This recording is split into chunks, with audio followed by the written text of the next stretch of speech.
Hi అండి. Welcome to my channel.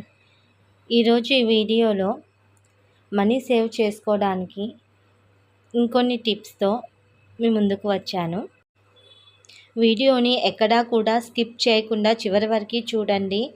అప్పుడే money ఎలా సేవ్ చేయాలా అనేది మీకు అర్థమవుతుంది. మనీ అనేది అందరికీ చాలా ముఖ్యమండి. చాలామంది డబ్బుదేముంది అని అంటూ ఉంటారు. కానీ నిజానికి డబ్బు అనేది ఒక ధైర్యం. ఈ విషయం తెలియక చాలామంది డబ్బుని వృధా చేస్తుంటారు. అలా కాకుండా డబ్బుని సేవ్ చేసేందుకు కొన్ని టిప్స్ పాటించొచ్చు. వీటి వల్ల డబ్బు చాలా వరకు సేవ్ అవుతుంది. డబ్బుని ఆదా చేయడం కూడా డబ్బు సంపాదించినట్లు అని చెబుతుంటారు. మరి డబ్బు ఆదా చేసే చిట్కాలేంటివో నేనిప్పుడు